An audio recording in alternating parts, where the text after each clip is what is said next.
Cela fait 10 ans qu'il promène sa dégaine nonchalante dans le cinéma français. Mais depuis quelque temps, Vincent Lacoste se fait plus grave, chez Christophe Honoré comme chez son mentor Thomas Lilti, et il est incroyablement touchant dans Amanda de Michael Hers. Je sais pas ce qu'on va devenir tous les deux, j'ai tellement peur là, À 24 ans, David se retrouve seul pour élever sa nièce dont la mère vient de mourir dans un attentat à Paris. Pudique, tout en retenue à l'image du film qui refuse de verser dans le mélo, Vincent Lacoste révèle une douce fragilité. Je m'étais jamais imaginé que je devrais m'occuper de ma nièce un jour.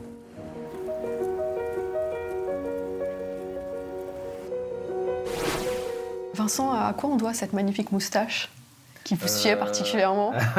Merci.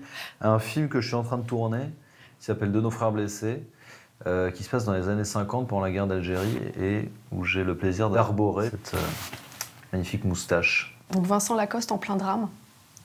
Exactement. Comme dans Amanda. Ouais, c'est ça. Non, parce que, alors, en ce moment, moi, je dois le dire, je pleure beaucoup devant les films. Mais là, au-delà de mes larmes, ce qui m'a marqué, ce sont vos larmes à vous dans Amanda. Est-ce que vous pleurez beaucoup dans la vraie vie? Au cinéma, oui. Dans la vraie vie, moins. Mais je pleure pas mal. Au cinéma, vraiment, j'ai la larme extrêmement facile. Dès qu'il y a une scène d'accouchement, par exemple, je pleure. Je sais pas pourquoi. C'est comme ça. Il est hyper bizarre, mais en tout cas, c'est vrai.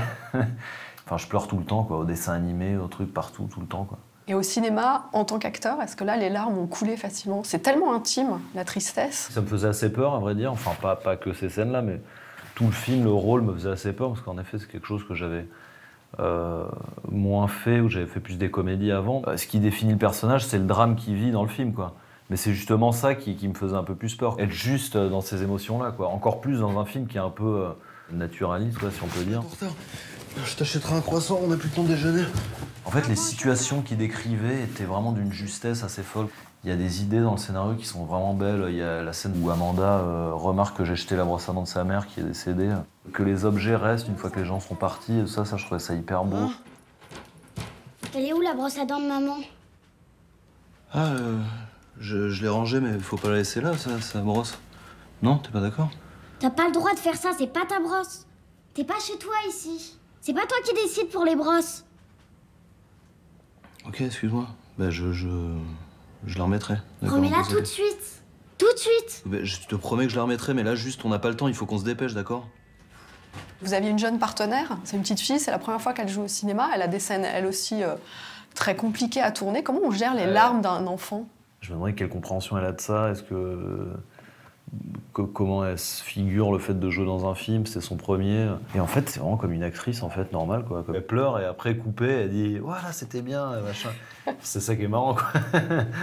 Vous avez été un ado acteur. Ça fait 10 ans que vous faites du cinéma. Ouais. C'est quand vous avez commencé à, entre guillemets, prendre ça au sérieux? Je tournais pendant mon bac, je faisais Astérix. Ça a duré jusqu'à mi-octobre, par là. Et ensuite, j'ai continué à faire des films, du théâtre. Et en fait, c'est là où ma vie a vraiment changé, où elle est devenue telle qu'elle est aujourd'hui, quoi. Où je me suis rendu compte que, voilà, que moi, je faisais pas d'études, que mes amis, eux, ils allaient faire des études, que, voilà, que... C'était une autre vie. Que c'était une autre vie, quoi. Moi, j'adore ce que je fais, donc ça, c'est sûr que c'est génial. Après, le problème, moi, quand je regarde les films avec lesquels je joue, je me dis, oh la vache, j'ai toujours la même tête, je fais toujours pareil, je joue rien, enfin, en fait, je suis déçu, en fait, parce que je pensais avoir fait un truc qui était pas mal. En fait, quand je regarde, je me rends compte que c'est pas du tout ce qui rend à l'image, quoi. Donc... la frustration ultime. Vous continuez à regarder toujours autant de films? Parce que je sais que vous êtes super cinéphile. Bien sûr. Mais vous seriez surpris du nombre d'acteurs qui me disent qu'ils n'ont pas le temps de regarder des films. Ouais, je sais, mais moi, je vois pas le sens de ce métier si on s'intéresse pas au film, quoi. C'est-à-dire que vraiment, moi, si je m'intéressais pas au film... bah, je ferais pas de film, en fait, quoi. Vous vous souvenez du dernier, là, qui vous a tourneboulé? Ouais, j'ai été voir Girl au cinéma et j'ai trouvé ça vraiment extrêmement bien. Et là, j'ai bien pleuré pour le coup. C'est tellement bon de pleurer au cinéma. Vous pleurez très bien. C'est génial. Vous pleurez très bien. Ah, c'est gentil, merci.